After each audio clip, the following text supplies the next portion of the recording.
रात को इनको अबडक्ट करने के लिए आए थे या अरेस्ट करने के लिए आए थे, उनमें से किसी ने अपना तारुफ नहीं कराया। रिपीटेड जो है वो उनसे पूछने के बावजूद किसी ने एफआईआर नहीं दी, किसी ने मुकदमे का नहीं बताया, किसी ने वारंट ऑफ अरेस्ट नहीं दिखाया, किसी ने सर्च वारंट नहीं दिखाया, क्योंकि घर के अंदर घुस के उसको जो है ये गिरफ्तार करके लेके आए हैं। और इसको गिरफ्तार वीडियो से बाकायदा तौर पर देखा जा सकता है कि इसको डाले में गिरफ्तार करके बिठाने के बावजूद सारी पुलिस जो है वो पूरे घर के अंदर घूमती रही है। आप वीडियोस के अंदर मुकम्मल तौर पे ये चीज़ें देख सकते हैं। ये इस मुकदमे का जो अंदराज है वो 27/11/2023 को हो गया था और ये 3 महीने जो है एंटी करप्शन सोई क्यों रही है। अगर उन्होंने इसके खिलाफ किसी तरह की कोई प्रोसीडिंग करनी थी, कोई मटेरियल जो है वो इनके खिलाफ अगर उनके पास मौजूद था, ये इन्होंने अगर उनके पास कोई भी ऐसी एविडेंस शहादत थी जिसकी बुनियाद पे वो समझते थे कि इमरान राज या इसकी जो है फैमिली में से कोई भी बंदा इस मुकदमे के अंदर इन्वॉल्व है, तो 3 महीने से वो क्यों सोए हुए थे। इस पूरे 3 महीने के दौरान उन्होंने जो एक पब्लिक ऑफिसर जिसको उन्होंने मुलजम बनाया है, तैयब नामी आदमी जो असिस्टेंट डायरेक्टर है फिशरीज डिपार्टमेंट का, जो रोज़ अपने दफ्तर जा रहा है, रोज़ अपने घर जा रहा है, सरकारी रहायशगाह पे जा रहा है या घरेलू रहायशगाह पे जा रहा है, आज तक इन्होंने 3 महीने से क्यों नहीं गिरफ्तार किया उसे। इस पूरे 3 महीने में इन्होंने क्यों नहीं इमरान रियाज की गिरफ्तारी की कोशिश की। ये सारी की सारी जो मूव है वो मेलाफाइडी नज़र आती है। अगर इनके पास किसी तरह का कोई मटीरियल होता, एंटी करप्शन की अपनी कोई ज़ाती व्हील होती, इनके खिलाफ कोई इंडिपेंडेंट जो है वो एविडेंस की बुनियाद पर कोई केस बनता नज़र आता होता, तो ये पिछले 2 साल से खामोश ना रहते। ये जो है वो इमरान रियाज को भी गिरफ्तार करते, इसके फैमिली मेम्बरान को भी गिरफ्तार करते और इनसे पहले उस इदारे के मेंबर को, वो जो फिशरीज के जो मुल्ज़म बनाए हुए हैं इन्होंने, उनको सबसे पहले गिरफ्तार करते। कि इन्होंने आज तक ऐसी कोई एफर्ट जो है वो उनकी फाइल पे नज़र नहीं आई कि किसी एक को भी इन्होंने इंडिपेंडेंटली जो है वो गिरफ्तार करने की कोशिश की हो। आज अचानक आनन फानन आके जो है वो घर में 3 दर्जन जो है वो लोग लेके घुस जाना, उनको गिरफ्तार करना, इस तरह से उनके घर की जो है वो प्राइवेसी को ब्रीच करना, उनके जो राइट्स हैं फंडामेंटल उनको ब्रीच करना, वायलेशन करना। अभी रिसेंटली जो है वो काजी फायज़ ईसा साहब की जजमेंट आई है 14/12/2024 को, जिसमें उन्होंने कहा है कि बिना वारंट ऑफ अरेस्ट के, बिना सर्च वारंट के आप किसी के घर में अरेस्ट करने के लिए नहीं जा सकते। उस जजमेंट की भी जो है वो इन्होंने वायलेशन की है, जो कि बाइंडिंग अंडर आर्टिकल 189 तमाम इदारों के ऊपर बाइंडिंग है, पूरे पाकिस्तान के इदारों के ऊपर। मगर ये सारे जो मूव्स हैं सारे के सारे मेलाफाइडी मूव्स हैं। पूरी अगर आप एफआईआर देख लें आज एंटी करप्शन की, पूरी जो है वो अगर फाइल देख लेते हैं उनकी अपनी पुलिस फाइल, तो उसके अंदर किसी तरह की कोई एविडेंस ना जो है वो इमरान रियाज के पार्ट पे कोई रॉन्ग डूइंग जो है वो इंडिकेट करती थी। साबित करना तो बहुत दूर की बात है, इंडिकेट भी नहीं करती थी। हमने जो है वो अपनी कानूनी जो है वो जो अदालत की मुआवनत कर सकते थे हमने अदालत के अंदर भरपूर की। अब इसके अंदर बेशुमार जो है वो जो मुहरकात है उनके पेश नज़र आप लोग सब लोग जो है वो विटनेस कर रहे थे सारी प्रोसीडिंग को। इनको बहरहाल अदालत ने आज रिमांड देने से जो है मुकम्मल तौर पे इनकारी कर दी है और इनको जुडिशल कर दिया है। अब हम जो है वो डेफिनेटली जो है वो we will be filing I mean his pre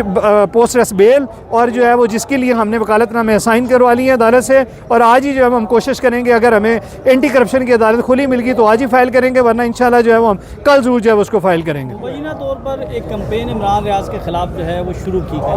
तो क्या नहीं लगता कि जैसे एक सिलसिला था पहले बना था मुतअद्दिद एफआईआर्स का, उनकी गिरफ्तारियों का, उसको बुनियाद बनाकर जो है वो इसी तरह पूरे पाकिस्तान में गिरफ्तारियां की जा सकती हैं? और अगर इस तरह की कोई चीज़ है तो आपकी तरफ से काउंटर हिकमत अमली आप क्या होगा? देखिए, आपने 2 चीज़ें देखनी है कि ये इमरान रियाज अपनी फैमिली के साथ उम्रा की अदायगी के लिए जाना चाहते थे,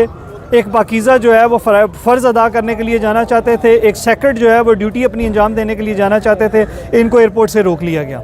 जब इनको एयरपोर्ट से रोका गया तो इनके बिहाफ पे जो है वो एक पिटीशन फाइल की गई, जिसमें पता चला कि इनका नाम किसी पीसीएल में जो है वो दाखिल कर दिया गया है और लाहौर हाई कोर्ट के ऑर्डर की बुनियाद पे जो है वो उनका नाम पीसीएल से हटाने की हदायत की गई, वो हटा दिया गया। फिर उन्होंने जो है वो अब ये जवाज़ बना लिया उनका दोबारा से मुमकिन तौर पर जो है वो उनका नाम ईसीएल में, पीसीएल में या जो है वो किसी पीएनआईएल में या किसी भी जो है वो पासपोर्ट कंट्रोल लिस्ट के अंदर उनका नाम डालने के इम्कानात हैं। और जो आप बात कह रहे हैं कि उनके खिलाफ जो है ये दोबारा से कोई रैली जो है वो कोई फ्रिवलेस केसेस की एफआईआर्स की चलने वाली है मुख्तलिफ एजेंसीज के पास, तो इसको रूल आउट नहीं किया जा सकता। क्योंकि कल ही जो है वो मैंने इमरान रियाज से उनका बयान जो है, उनका reply to call up notice जो है वो साइन करवा के मंगवाया था, जो आज हमने FIA साइबर क्राइम के सामने पेश होना था। FIA साइबर क्राइम ने अभी रिसेंटली असद तूर को और इमरान रियाज को नोटिस सर्व किए थे और उन्हें आज के लिए जो है वो तलब किया हुआ था अपने सामने पेश होने के लिए, जिसमें उन्होंने किसी भी तरह की जो डिटेल्स हैं,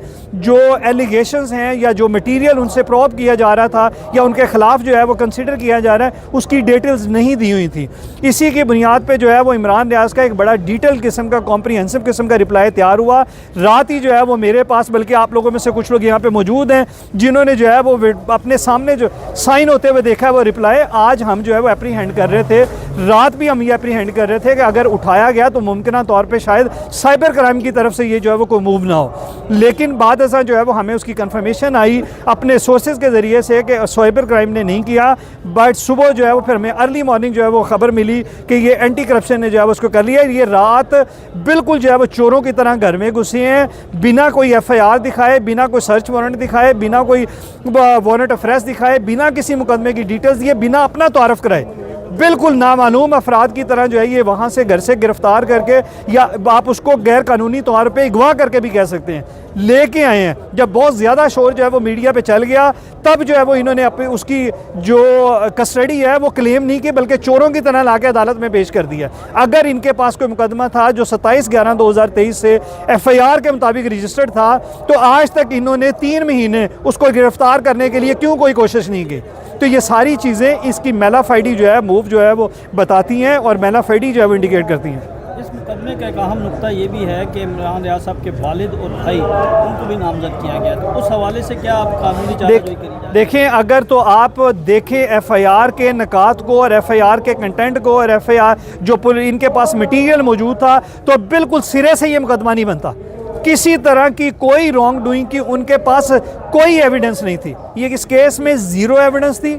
बिल्कुल किसी तरह की फाइल में से कोई चीज़ जो है वो मटेरियल की इंडिकेट जो है वो ना प्रोसिक्यूटर साहब कर सके, ना एंटी करप्शन के IO साहब कर सके, और कोई ऐसी चीज़ जो है वो वहाँ पे नज़र नहीं आई जिसकी बुनियाद पे जिसको अदालत ने अपने नुक्ता नज़र में, अपने जुडिशल विजडम में मुनासिब समझा के जो है वो इनको रिमांड ना दें और फिजिकल रिमांड ना दें और जुडिशल रिमांड पर उन्होंने जेल भेज दिया। मगर हमारी जो है वो अदालत से एक्सपेक्टेशन यही थी कि इस तरह के केस के अंदर अदालतों को करज दिखानी चाहिए, ब्रेविटी दिखानी चाहिए। अगर किसी के खिलाफ कोई केस नहीं बनता, डेफिशिएंट एविडेंस का कोई मामला है, तो फिलफौर उसी वक्त वही लम्हा उसी लम्हे पे जो है वो उसको डिस्चार्ज करना चाहिए, क्योंकि डिस्चार्ज की से केस बंद नहीं होते, केस चलते रहते हैं। लेटेस्ट स्टेजेस पे भी अगर इमरान रियाज के खिलाफ किसी तरह का कोई मटेरियल, कोई एविडेंस जो उसके पार्ट पे कोई रॉन्ग डूइंग या कमीशन ऑफ ऑफेंस साबित करती, तो ये फिर भी उसको जो है वो उसके खिलाफ ट्रायल जो है वो चला सकते थे, प्रोसिक्यूट कर सकते थे। मगर अदालतों को, हम तो अदालतों से जो है वो हमेशा यही इस्तदा करेंगे कि इस तरह के केसेस जहाँ पे सवेयर मेलाफाइडी हो, सवेयर पॉलिटिकल विक्टिमाइजेशन हो, सवेयर जो है वो रिवेंजेंस का मामला हो, वहाँ पे अदालतों को ब्रेविटी दिखानी चाहिए और डेफिशिएंट मटीरियल हो, केस भी ना बनता हो, तो अदालतों को बजाय जो है वो छोटे सहारे लेने के, कमज़ोर सहारे लेने के, अदालतों को ब्रेविटी के साथ डिस्चार्ज की जो है वो अनाउंस करनी चाहिए और फिल फौर जो है वो रिहा करना चाहिए।